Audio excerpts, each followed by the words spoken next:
Welcome to Season 2 of Running the Streets with Felice León. For our first episode, we're taking it to the left coast for an interview with Ray Charles Robinson Jr. Yep, he's the son of iconic musician Ray Charles. But rather than following in his father's footsteps, he's created a path of his own. And this has led him to be an award-winning author, film producer, and entrepreneur. Stick with us as we chat with Ray Charles Jr. Let's run these streets. Season 2, here we come.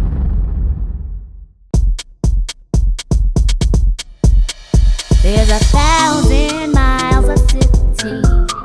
There's a million places to be. Chose a path that's not so pretty. Gonna take that lead and run these streets. Running these streets, we're running these streets with Felice. Running these streets, running these streets, we're running these streets. We run it, we run it, we run it. Running the Streets with Felice León, arts and culture, up close. Hey, excuse me. Sorry, 1 second. Do you have a second? Yeah, I got a second. Okay, cool. So, do you know this guy? No.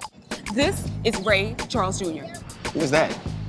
Ray Charles Jr., like the son of Ray Charles, the legendary musician. Oh, okay, yeah, the one who did Georgia. Exactly. Okay, so we are doing like this awesome interview. We're in New York, he's in LA. I'm on the streets here asking people questions. Do you have anything that you'd like to ask him? Well, yeah, didn't he make the movie about his dad? Like, what was that like? Awesome. Let's ask. And the first thing I was able to do is I bought the rights from my father. Nothing came free. Ironically, though, it was very difficult for us to find someone to write that script.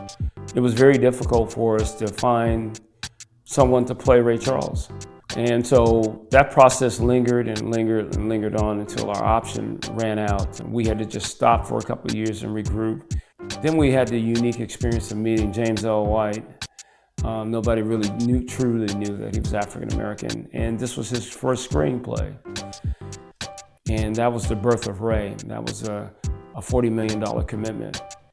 That's unheard of. That's unheard of for, number one, an African-American film. Number two, a bio.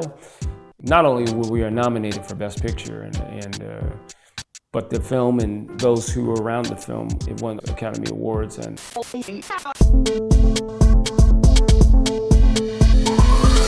Hello, we are here at Flushing Meadow Park, right beyond the globe, and I know that Queens is in the house. Yes, it is. And to my left, I have Camille Gaynor-Jones. Hello, Camille. Hey, Felice. I hear that you are a girl from Queens. Is that right?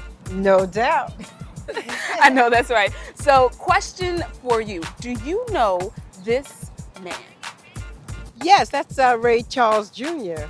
And we definitely know his dad, Ray Charles, who was an incredible musician and just changed the whole sound of music and also a lot of the business practices at that time. Perfect. Okay, so we have Ray Charles Jr. in Los Angeles, California. We are here in Queens. Wow. And I want to know, do you have any questions that you'd like to ask him? Ray, since music was so prominent in your household, how did you get into film production? Great question. Let's see what he says. creativity, I didn't exercise in music. I didn't play. I was well into my 30s, and I said, you know, it's just a little bit too late for me to develop a career in music. And I said, how could I take that creativity into film? And so I basically started throwing around ideas with my father to basically his life in reference to documentaries and moving that with film, because I love the way drive stories and with music, and that's how I basically propel myself into switching from music to film.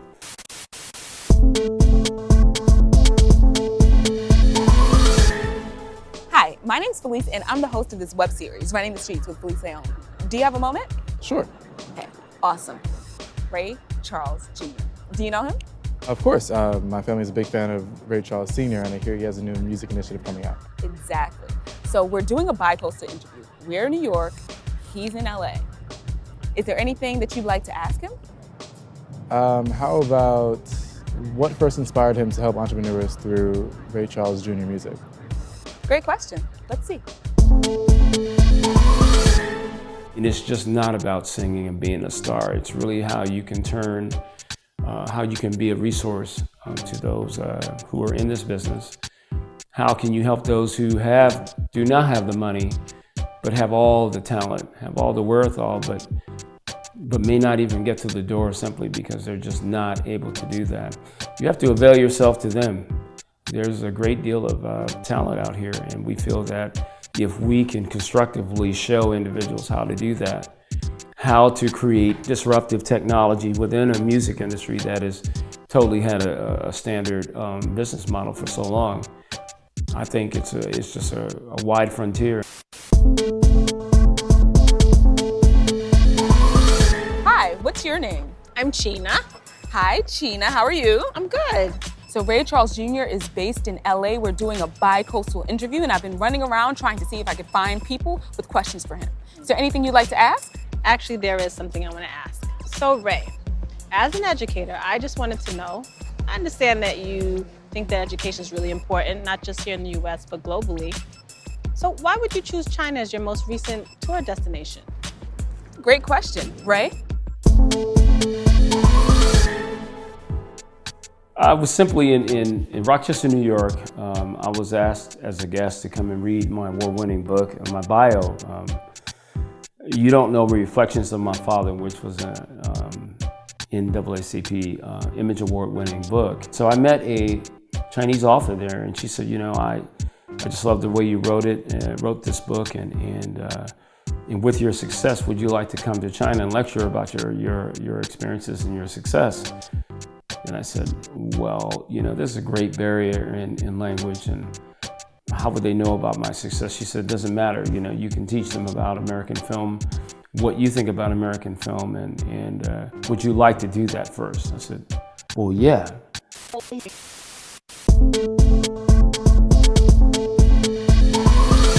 Bam! We have made it to BAM in downtown Brooklyn, and I found one last person with a question for Ray Charles Jr. Hey, I'm John Prent.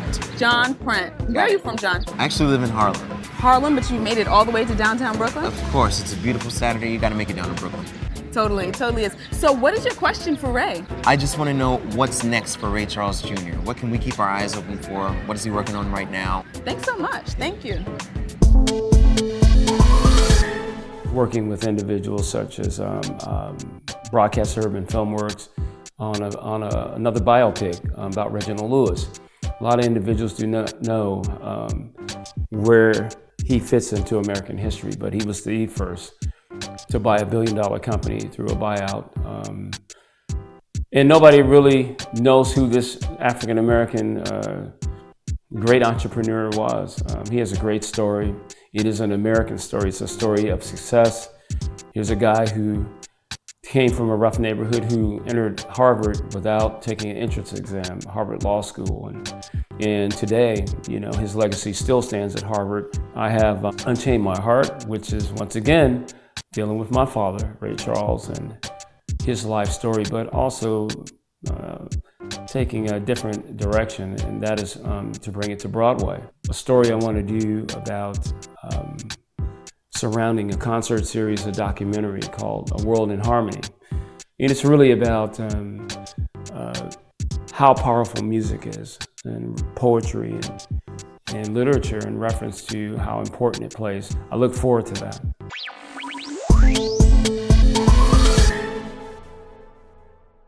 Hey Ray, at Running the Streets, our goal is to connect creative professionals like you with aspiring talent. So what are 5 tips or guidelines that you can give to aspiring creative entrepreneurs? The first thing you have to do, you have to make the commitment of bringing your idea to fruition. You have to go in 2 feet first. You cannot be vacillating back and forth. The second is you have to believe in what you're doing. If you don't believe that you are helping people, if you don't believe that you're bringing a new service or a product to the market that will literally change people's lives, If you don't believe that, then who will? And then the third is you have to commit yourself to achievement. And what that means is basically, are you an outlier? Outlier is basically statistical. I mean, for those who have become successful in corporate America. 10,000 hours, these are the Bill Gates and Steve Jobs, and these are the hours in which they had to put into that. You have to look at what stage you are in your life. A new entrepreneur can be in his 50s. You have to look at what stage you are in your life. The amount of time it's going to take for you to commit to that, and who are the individuals that you're going to bring to the table to help you bring those ideas to fruition. The fourth is simply, you must trust your instincts. You are going to have hundreds and hundreds of decisions that you're going to have to make. Success comes from that first basic business decision, and that is your first instinct. It is usually correct. And finally, you have to get your business model right.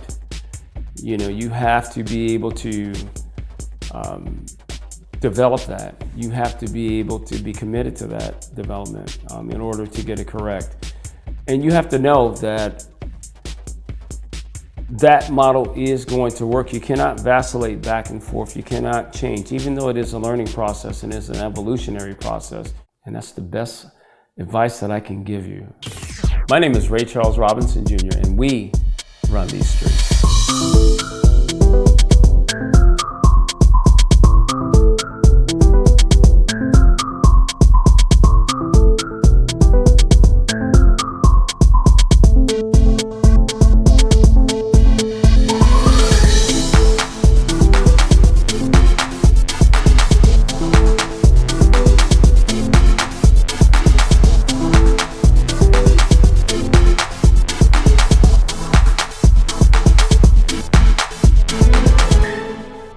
Coming up next on Running the Streets with Felice León.